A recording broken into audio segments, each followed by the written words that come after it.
Hello friends, आज मैं आपके साथ इकोनॉमिक्स का एक और टॉपिक लेके आया हूँ। टॉपिक का नाम है यूरोपियन यूनियन। ये जो टॉपिक है ये इंटरनेशनल इकोनॉमिक्स से लिया गया है और इस वीडियो में मैं फुली एक्सप्लेन करूंगा कि यूरोपियन यूनियन क्या है और इसको किस हिसाब से आपने अटेम्प्ट करना है। चलिए विदाउट वेस्टिंग एनी टाइम शुरू करते हैं। सबसे पहले तो introduction.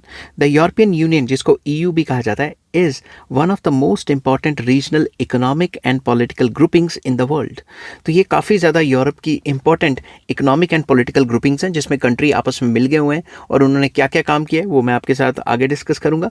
It was form to promote economic cooperation, peace and unity among the European countries. European countries आपस में लड़ के पागल ना हो जाए सेकेंड वर्ल्ड वॉर में जैसे हुआ था, आपस में लड़ते ना रहे और पीस बनी रहे, आपस में इकोनॉमिक कॉपरेशन हो और यूनिटी बनी रहे। इस वजह से यूरोपियन यूनियन आई थी। ठीक है, अब over time the European Union has developed into a single market with common policies in trade, agriculture, competition and in some cases currency। तो बेसिकली यूरोपियन यूनियन में आपस में इतनी ज़्यादा इंटीग्रेशन हो गई हुई है कि ये अब सिंगल मार्केट की तरह डेवलप होके वर्ल्ड के सामने आई है। इवन कॉमन करेंसी तक यूज़ करनी शुरू कर दी है इन्होंने, euro. The European union plays a major role in world trade, global politics and international relation. तो यूरोपियन यूनियन का काफ़ी ज़्यादा इंपॉर्टेंट रोल है वर्ल्ड ट्रेड के अंदर और ग्लोबल पॉलिटिक्स के अंदर भी काफ़ी इन्फ्लुएंस करती हैं और इंटरनेशनल रिलेशंस में भी काफ़ी इंपॉर्टेंट रोल प्ले करती हैं। अब यूरोपियन यूनियन का मीनिंग क्या है? The European union is a group of European countries that work together to promote free trade, ensure economic growth, maintain peace and stability, improve standard of living या living standard of the people of Europe. तो basically ये एक ऐसी organisation है, ये एक ऐसा group of European countries है जो कि आपस में मिलजुल के काम करता है ताकि फ्री ट्रेड को इनकरेज किया जाए, आपस में यूरोपियन कंट्रीज़ की ग्रोथ एंड डेवलपमेंट हो, पीस एंड स्टेबिलिटी आए और यूरोपियन कंट्रीज़ के लोगों का स्टैंडर्ड ऑफ लिविंग बढ़े। In simple words, the European Union is an organization where European countries cooperate economically and politically। तो वो economically and politically आपस में cooperate करती हैं और एक दूसरे की मदद भी करती हैं और ओवरऑल ग्रोथ एंड डेवलपमेंट के लिए पॉलिसीज़ बनाती हैं।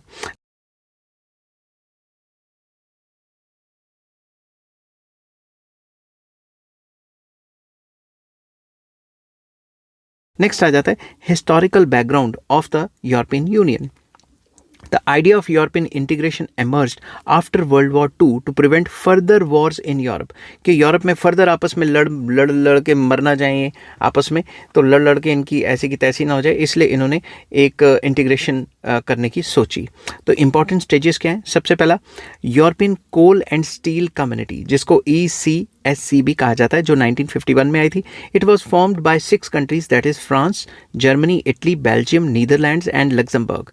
अब इसके बाद क्या हुआ? It aim to control coal and steel production to prevent war. कि वॉर को प्रिवेंट करने के लिए स्टील और कोल की प्रोडक्शन को कंट्रोल करेंगी ये कंट्रीज आपस में। इसकी अगली स्टेज आई 51 के बाद 57 में treaty of Rome. It was established it establish the European economic community, EEC। इस ट्रीटी से यूरोपियन इकोनॉमिक कम्युनिटी जो है वो इस्टेब्लिश हुई। It focused on creating a common market, के एक कॉमन मार्केट होगी, सब एक दूसरे के कंट्री में जाके सामान बेच पाएंगे। इसके बाद आई मैस्ट्रिच ट्रीटी, इसके ऊपर मैंने ऑलरेडी फुल वीडियो भी बनाई हुई है, 1992 में आई। इसने फॉर्मली क्रिएट कर दिया European union and it introduce the idea of a common currency. तो इसने कहा कि भाई हम कॉमन करेंसी भी लॉन्च करेंगे जैसे कि यूरो है जो अब चलता है। उसके बाद लिस्बन ट्रीटी जो 2009 में आई, इसमें क्या हुआ? It strengthened EU institutions and decision making process. तो इसने इसको और ज़्यादा स्ट्रेंथन कर दिया। ठीक है, अब आ जाता है ऑब्जेक्टिव्स क्या हैं यूरोपियन यूनियन के। The main objectives of the European union are promote free trade among member countries. Member countries में फ्री ट्रेड को प्रमोट करना है और सिंगल मार्केट क्रिएट करनी है। Ensure economic and social development, सारे कंट्रीज़ की, मतलब फर्स्ट प्रेफरेंस तो ये यूरोपियन कंट्रीज़ की ही रखेंगे। Maintain piece and security among themselves, protect human rights and democracy and improve standard of living. ये सारे के सारे ऑब्जेक्टिव्स आप देखोगे तो ये सब के सब ऑर्गेनाइजेशन में ये सेम ही होते हैं, चाहे सार्क ले लो चाहे कोई भी ले लो। ठीक है, तो उसके बाद आ जाता है membership of the European union. The European union started with 6 members and gradually expanded. शुरुआत में तो 6 ही मेंबर्स थे, फिर बढ़ते रहे। At present European union has 27 member countries. Some major members include France, Germany, Italy, Spain, Netherlands, Poland etcetera etcetera. जो United Kingdom है इसने यूरोपियन यूनियन को छोड़ दिया 2020 में, जिसको ब्रेक्जिट कहते हैं। ठीक है, इसके ऊपर भी ऑलरेडी मैंने काफ़ी टॉपिक्स अपलोड किए हुए हैं। कंडीशंस फॉर मेंबरशिप कौन कौन से? डेमोक्रेटिक गवर्नमेंट होनी चाहिए, वहाँ कोई तानाशाह सरकार नहीं होनी चाहिए, स्टेबल इकॉनमी होनी चाहिए, और acceptance of European union laws and policies. जो भी European union laws and policies बनाएगा वो उस कंट्री को एक्सेप्ट करने पड़ेंगे, अगर वो चूंचा करेगा तो उसको बाहर निकाल दिया जाएगा, ठीक है। नेक्स्ट आ जाता है institutions of European union. The European union has several important institutions that help in governance. Governance मतलब रोज़मर्रा के काम चलाने के लिए और रूल्स रेगुलेशन करने के लिए, गवर्न करने के लिए यूरोपियन यूनियन को कई जो हैं इंस्टीट्यूशंस हैं। सबसे पहले यूरोपियन कमीशन, इसमें क्या आ जाता है? एग्जीक्यूटिव बॉडी है ये यूरोपियन यूनियन की। प्रपोजेज लॉ एंड पॉलिसीज़, ये लॉ एंड पॉलिसीज़ को प्रपोज करता है और फिर पास भी करवाता है आगे। Ensures implementation of European union decisions, ये इंश्योर करता है कि जो भी यूरोपियन यूनियन जो है डिसीजन लेगी वो सारी मेंबर कंट्रीज़ जो हैं उसको फॉलो करें। उसके बाद यूरोपियन पार्लियामेंट, इसमें कौन होता है? Represents European union citizens, European union के जो सिटीजन्स हैं, जो सारी कंट्रीज़ के सिटीजन्स हैं, उसको रिप्रेजेंट करती है। मेंबर्स आर डायरेक्टली इलेक्टेड, इसमें मेंबर्स को डायरेक्टली इलेक्ट किया जाता है। Participates in law making process में पार्टिसिपेट करते हैं इनके मेंबर्स। नेक्स्ट आ जाता है council of the European union, इसमें क्या होता है? इट रिप्रेजेंट्स मेंबर स्टेट्स, जो मेंबर स्टेट्स है उसकी रिप्रेजेंटेशन होती है। It takes major policy decision यहाँ पे लिए जाते हैं। यूरोपियन काउंसिल आ जाती है फिर, it consist of heads of the state और गवर्नमेंट के जो प्राइम मिनिस्टर प्रेसिडेंट है वो आ जाते हैं। They sets overall direction of the European union, European union overall कहाँ किस तरीके से आगे जाएगी उसको ओवरऑल डायरेक्शन सेट करते हैं। नेक्स्ट आ जाता है European court of justice. It ensures European union laws are followed, ये इंश्योर करती है कि जो यूरोपियन यूनियन लॉ बनाती है वो फॉलो हो भी रहे हैं कि नहीं। सेटल्स डिस्प्यूट्स अमंग मेंबर्स के बीच में, कंट्रीज़ के बीच में जो भी डिस्प्यूट्स हैं उनको सेटल करती है। Economic features of the European union, सबसे पहला ये सिंगल मार्केट क्रिएट करती है।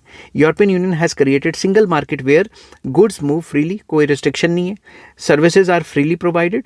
Capital flows without restriction, capital flow पे भी कोई रिस्ट्रिक्शन नहीं है अमंग यूरोपियन कंट्रीज़ जो यूरोपियन यूनियन के मेंबर्स हैं। People can work in any member country, वो किसी भी मेंबर कंट्री में जा सकते हैं। इससे परेशान हो गई तो ब्रेग्जिट हुआ। This is known as the 4 freedoms of the European union.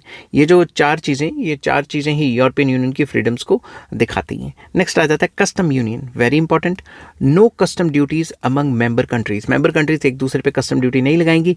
Common external tariff on import from non European union countries, अगर आप कहीं बाहर से नॉन यूरोपियन यूनियन कंट्रीज से सामान मंगा रहे हैं तो कॉमन एक्सटर्नल टैरिफ होगा, वो सारी कंट्रीज़ में सेम रहेगा यूरोपियन कंट्रीज़ में अगर वो बाहर से इंपोर्ट कराती हैं तो। कॉमन एग्रीकल्चरल पॉलिसी जिसको CAP भी कहा जाता है, ये क्या करती है? फार्मर्स को सपोर्ट करती है, इंश्योर करती है कि फूड सप्लाई स्टेबल रहेगी और प्रोमोट्स रूरल डेवलपमेंट, जो रूरल एरियाज़ हैं उनकी डेवलपमेंट पे भी जाएगी। Next common trade policy, European union negotiates trade agreements as one unit. जब भी वो किसी से यूरोपियन यूनियन ट्रेड एग्रीमेंट्स करते हैं तो वो एक यूनिट की तरह जाते हैं, एक कंट्री की तरह जाते हैं, मगर उसमें तो कई कंट्रीज़ हैं। Strengthens bargaining power in the world trade, इससे उनकी जो वर्ल्ड ट्रेड में जो बार्गेनिंग पावर है वो स्ट्रेंथन होती है कि भाई जो भी हम ट्रेड करेंगे सारी कंट्रीज़ करेंगे, अगर हम मंगवाएंगे तो सारी कंट्रीज़ मंगाएंगे, नहीं मंगवाएंगे तो नहीं मंगवाएंगे, उससे उनकी बार्गेनिंग पावर और ज़्यादा स्ट्रांग होती है। The euro and monetary union, very important. Many European union countries use a common currency called euro. Main features क्या हैं यूरो के? Managed by the European central bank, जो ECB है वो उसको मैनेज करता है और प्रिंट करता है। रिड्यूसेस एक्सचेंज रेट रिस्क, इससे आपस में जो एक्सचेंज रेट के रिस्क हैं यूरोपियन कंट्रीज़ के वो कम होते हैं। फैसिलिटेट्स ट्रेड एंड इन्वेस्टमेंट, इससे ट्रेड और इन्वेस्टमेंट को बढ़ावा मिलता है। However not all European union members use euro, सारे के सारे यूरो भी नहीं यूज़ करते। अब बेनिफिट्स क्या हैं यूरोपियन यूनियन के? कुछ पॉइंट्स में मैंने लिखे हुए हैं। The European union provides many benefits. सबसे पहला increase in trade and investment, जैसा कि मैंने पहले भी बताया। इकोनॉमिक ग्रोथ एंड एम्प्लॉयमेंट बढ़ेगी। प्राइस स्टेबिलिटी होगी और कंज्यूमर्स को बेनिफिट मिलेंगे, उनको हर एक कंट्री का आपस में सामान आ सकता है, उनके ऊपर टैक्स नहीं है सामान के ऊपर, और इधर उधर जाके नौकरी भी कर सकते हैं। पॉलिटिकल कोऑपरेशन एंड पीस रहेगी, आपस में लड़ाइयाँ नहीं करेंगे। एंड स्ट्रॉन्ग ग्लोबल इन्फ्लुएंस रहेगा। किसी भी कंट्री के साथ अगर उन्होंने नॉन यूरोपियन यूनियन कंट्री है उसके साथ ट्रेड करना है तो फिर वो बार्गेनिंग कर सकते हैं। अब प्रॉब्लम्स एंड चैलेंजेस क्या हैं? Despite its success the European union faces several challenges. सबसे पहला economic inequality among members, European union में भी कुछ कंट्रीज़ गरीब हैं, कुछ कंट्रीज़ अमीर हैं। गरीब कंट्रीज़ के बंदे अमीर कंट्रीज़ में आके काम करेंगे तो अमीर कंट्रीज़ के बंदों को जॉब्स नहीं मिलेंगी। तो इस टाइप के पंगे चल रहे हैं वहाँ पे। Debt crisis in some countries, कुछ कंट्रीज़ में डेट क्राइसिस भी हैं। माइग्रेशन है, जैसा कि मैंने बताया, माइग्रेशन एंड रिफ्यूजी इशू काफ़ी ज़्यादा है। लॉस ऑफ नेशनल सॉवरेनिटी, कि भाई सब कुछ अगर यूरोपियन यूनियन ही बनाएगी तो उस कंट्री की सॉवरेनिटी क्या रहेगी। Next, Brexit and political decisions. अब ऐसे जो पॉलिटिकल डिसीजंस हैं लाइक ब्रेग्जिट, ये इसकी जो पावर्स हैं उसको कम करते हैं। अब कंक्लूड करते हैं इस सारे के सारे टॉपिक को। The European union is a unique example of regional economic integration. ये एक रीजनल इकोनॉमिक इंटीग्रेशन के कैसे कंट्रीज आपस में मिलकर रहती हैं, इसकी एक बड़ी एग्जाम्पल है।